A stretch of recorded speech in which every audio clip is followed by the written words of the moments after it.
Hey, Jasmine. You've been kind of one of the bright spots for Canadian MMA this year. Are you starting to feel a little bit of a burden carrying that increased weight? A burden? No, no. Are you kidding me? A burden? No. I think it's like an honor. It's, yeah, I definitely like think about it, but I love martial arts and to be able to kind of show it and have like other people in Canada seeing martial arts, other women, other children seeing martial arts and being inspired to try it. That's the blessing I get, not the burden. Have you noticed a lot more people like coming your way, asking for your attention, things like that? Yeah, I've noticed a bit of like a increase, but I think it's more like my whole team. We have Mike Malott and Siri on the card with us, and so it's just like all of us growing, and then it's growing exponentially. I know you've been frustrated with the way some opponents in the past have tried to fight you. Are you excited to compete against someone's nicknamed the Queen of Violence? Yes, yeah, I'm super excited. Once I saw that, Queen of Violence, I think, oh, challenge accepted. Do you feel like you're going to take that name for yourself in this fight? I don't know. We'll see. We'll see. New rules come into play for this card, right? The 12 to 6 elbows and change the definition of a ground opponent. Have you worked that into your game plan at all? Oh yes, yeah. No, I'm a big fan of the rule set being changed to that, and definitely been implementing it. If you were to make a next change or vote towards something, what do you think the next MMA rule set change should be? Um, I think more of a penalty for missing weight. I think part of like that guy last week missing by 10 pounds, like that's crazy. There has to be some more accountability than just money. Like it should be a suspension or something like that. I think half the battle is making weight, and you know for people that are professional and they're doing it, I understand, yes, there's some misses and stuff, and that happens. But like there has to be, I think, something with that. I don't know what, but something. Yeah, Mike said a similar answer to that question. So you guys are on a similar mindset over there, I guess. You look at top of this card, you see Rose and Aaron fighting. Is that like inspiring to you to see that spot in the division, and how far do you feel you are away from getting fights like that? Hopefully soon. Yeah, like I'm focused on my path, and whatever doors open up after this, I'm always trying to get better and beat the girls that are better and better and better to until I'm in that number one spot. But yeah, we'll see what the future holds. Jasmine, right here. You kind of touched on that 10-pound weight difference or weight miss, and you've had one of those. Not you, but your opponent had one of those, of course. And then you had the fighter pulling out your last time out. So was there any worry coming into this that something crazy was going to happen again? Yes, there's always that worry, but you just roll with it. Whatever happens, happens, and you just gotta kind of take it off the chin and keep going. And you always say, you're here for a good time, not for a long time. But, you've had a lot of success. You're coming into this 4-1 in your last 5. You're looking for your third straight win here. I mean, is this the kind of, point in your career where you go, maybe I will be around a little longer than I thought, and maybe now I got to really buckle down and go on that run? Well, yeah, that's the plan. That whole I'm not here for a long time. That's kind of like my journey within martial arts and within the sport. I started later. I was 26 when I started. And so that's kind of what I mean in my kind of bro science mind of what it is. But yeah, the title has always been being able to be the best in the world and the best that I can possibly be. And I believe that is the best in the world. So yeah, the eyes are always on gold. And you are the only prelim fighter here today at Media Day other than the featured prelim guys. Even your opponent isn't on the docket today. So what does that tell you about how the UFC values you, especially here in Canada? Oh, well, that warms my heart. Thank you for telling me that. No, I didn't know that. No, I'm great. I'm grateful for all the opportunities to, be able to show myself a little bit more, and kind of like the more I put myself out there, the more kind of like I get back, and to be able to speak with people and learn more about them, and talk to them about martial arts, and come try it. It's a blessing. Do you feel more comfortable in that role now? Kind of, you are one of the faces of MMA in Canada. Yeah, I don't feel that comfortable in it, but I've understood that it's part of it, and it keeps me like humbled and motivated, and because I love getting the messages from people saying, oh, you're an inspiration. And then sometimes when I'm having a rough day at training, I think of those little messages that I've got, like, hey, just thinking of you, or sending you positive energy, like stuff like that. People are so kind that don't even know me, and they're so kind to be thinking of me and supporting me. So it in turn is a motivation for me to be a better person, to be better for everyone, and hopefully it works vice versa. And last one for me, I mean, you do have Ariane here, but you did have a matchup with Viviane Araujo for a bit, and obviously that fell through. She was higher up in the rankings than Ariane is, so was there any disappointment to not get that back, and is that one you want back on the books maybe moving forward? Yeah, I would love that fight.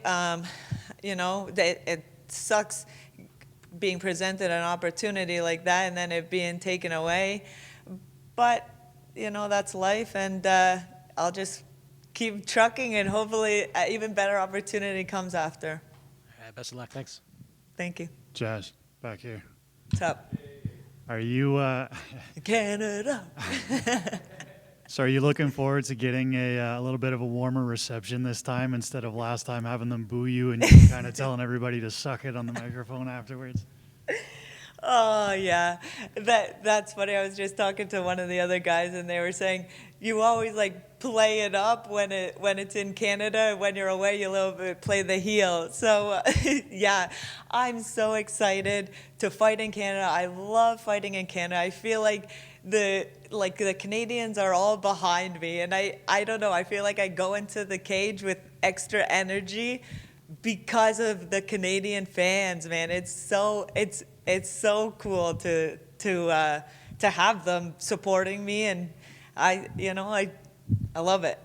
And going back to the weight discrepancy thing, I was actually talking to Fired Basharat last week about his opponent missing weight by so much, and he kind of said, like, moving on in his career, he said, don't get me wrong, I'm always that guy that'll fight anyone anytime, but I think as I move up in the rankings and I move on in my career, I've got to watch out and have my team look out for myself, because yes, I can take that fight, but in the long run, it might not actually be the smartest move in my career to take a fight with a guy that's missing weight by 10 pounds.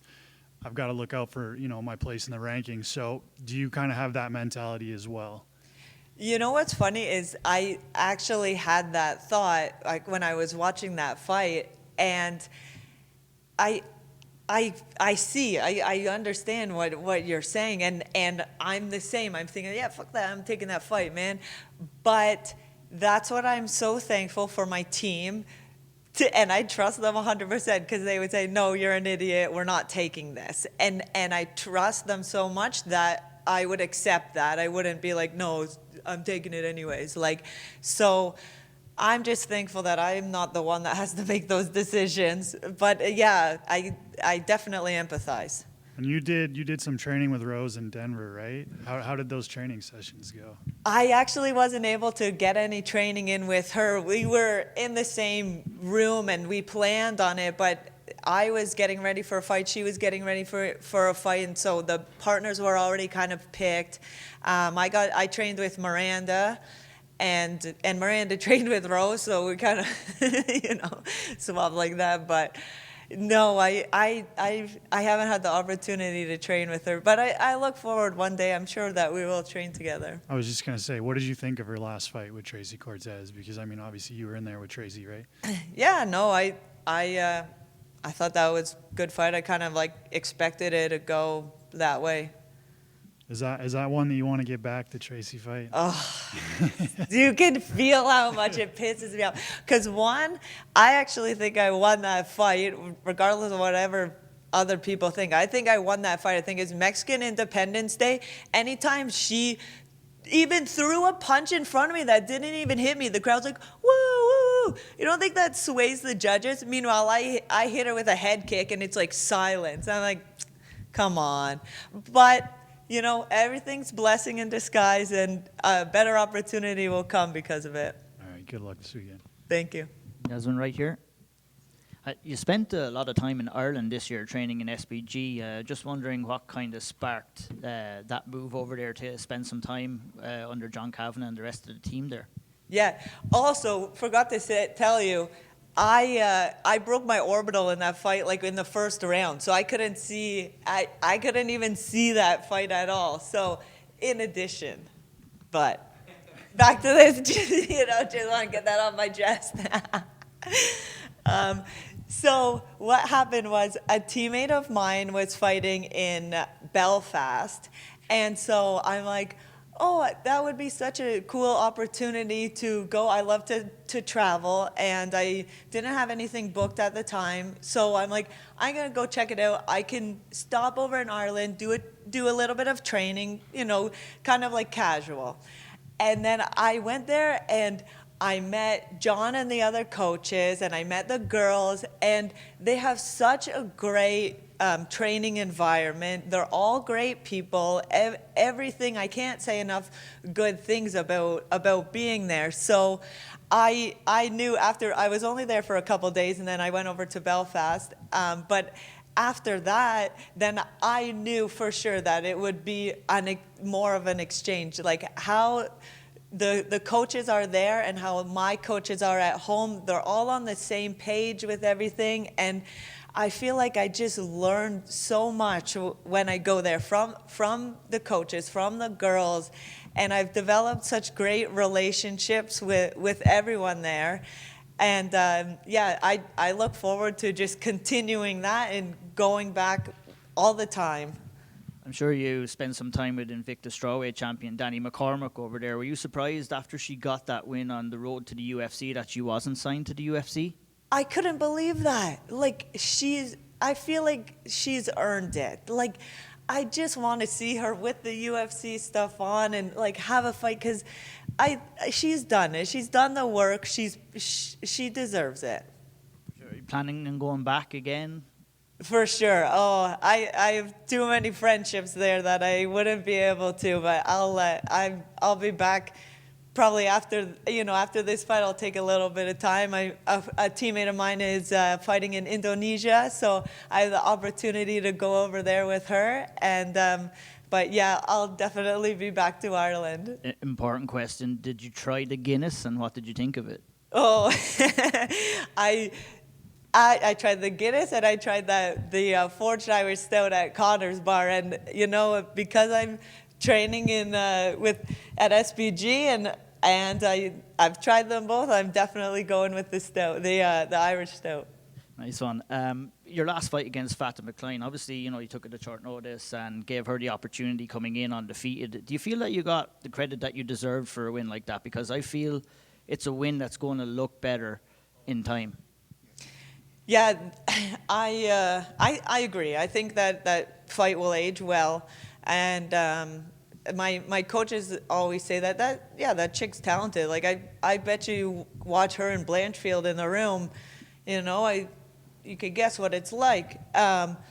So yeah, I'm excited to see the rest of her career and hopefully fight Blanchfield. What's your prediction for Rose versus Aaron this weekend? I don't know. I'm terrible at making predictions, but I think it's like who can implement their like game plan better, and but I kind of think Rose is has more options. Thank you. Thank you. All right. Thank you so much, guys.